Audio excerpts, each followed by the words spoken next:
Welcome to Smart Wine Cellar. In this series I'm going to take you on a journey building the smartest wine cellar in the world, which is light controlled for every single bottle.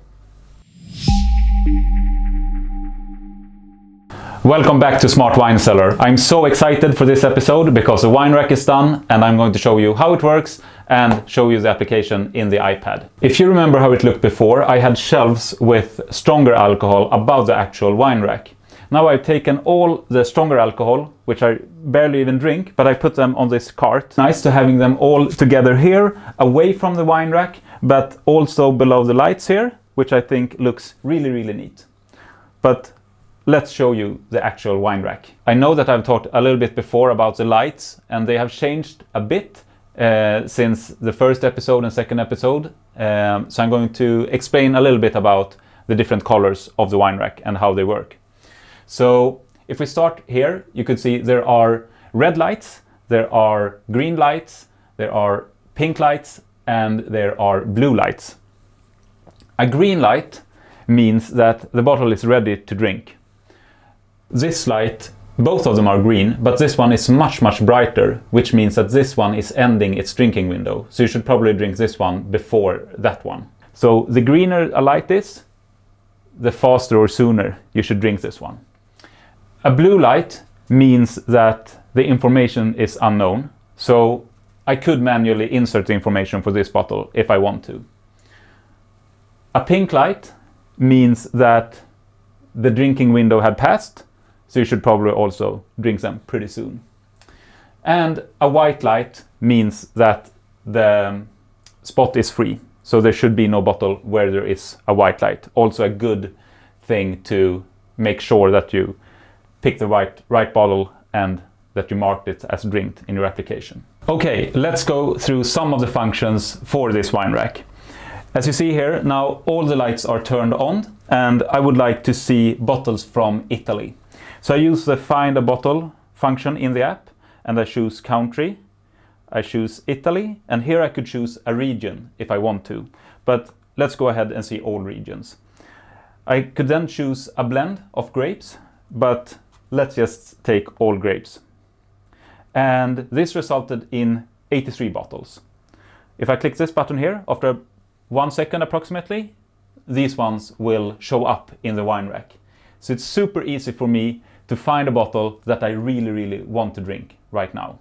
Let's take a look at the other functions for this Find a Bottle function that I have built. There are options for finding a bottle based on food, country, blend, price, color, or rating. And the rating goes to which was a best year in that region for a specific bottle. For example, Champagne 2008 was like a super year. I could show all those bottles if I want to. But what I have the hardest thing to find and choose between is to find a bottle for a specific food. I choose food, and then I choose that I would like to eat red meat today. I then get a recommendation that for red meat I should drink medium red or bold red. And I see all the grapes that I have in my wine cellar. So in this case, let's go for a red blend. That shows me that I have 17 bottles in my wine rack that is fit for this kind of dish with this blend. But instead of just seeing all of these 17 bottles, maybe I would like to see a more detailed information. So I could use the application to actually scroll here and find a bottle like, okay, this one from Spain looks really good. Let's try to see where that is in the wine rack. So I marked that one. I could see here that says show one selected wine. I click there and after 1 second it will show there. So a super easy way to find a perfect bottle for a food dish that you want to eat. One other thing that I usually do from time to time is to make sure that I have space in my wine rack for wines that I should wait to drink and have more wine in my wine fridge, which is more easier accessible. So let's say that I would like to find bottles that are ready to drink and cost like below 400 Swedish crowns. So I choose the price option in Find a Bottle. I choose a price below 400 crowns. That gives me 153 bottles. but I would only like to see the ones that are ready to drink. And it's those ones. So pretty easy. I could just take these ones and take them up to the wine fridge. If I only would like the champagne ones, I could just add champagne in the app.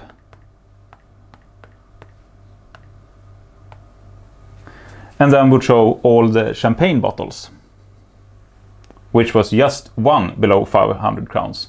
I could also, if I'm unsure what I would like to drink and don't want to make any decisions by my own, I could just choose a random bottle, and that one shows this bottle today.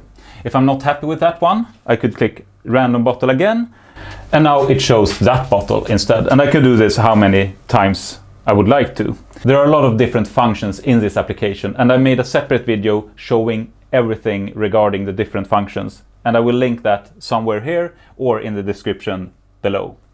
But what about building all this and don't have like any unnecessary function? Of course you need that one. So in the bottom part of the light control, you could choose rainbow, for example, and see a rainbow for the full wine rack. There are also functions for like a confetti, which is a little bit more blinky, and there are a few other functions as well. What I'm planning to do is to make the choose a random bottle a little bit more exciting to see visually. So there will probably be some random blinking before it chooses a specific bottle. Another part of the applications which I really like as well is to be able to see which bottle are ending their drinking window this year. So in this case it's 5 bottles, and I could choose show those wines, and those one will lit up in the wine rack. Some of them are already in the wine fridge, so that's why it's just one bottle showing here, because I've taken up the other ones. But this is also a really helpful function, just to make sure that the wine rack is for bottles that are maturing. Thank you so much for watching this episode. It's been super fun to record, but that's not all. I'm really happy to introduce that smartwinecellar.xyz is releasing today. Smartwinecellar.xyz is basically the same application that I use, but with a much nicer design. I created it with a virtual wine rack, so you could get the same experience at home without needing my actual setup that I have today. There's a free trial, so head over to smartwinecellar.xyz and try it out. I would love to hear your comments, and don't hesitate to reach out. See you next week. Don't forget to follow me on Instagram @smartwinecellar. See you, bye!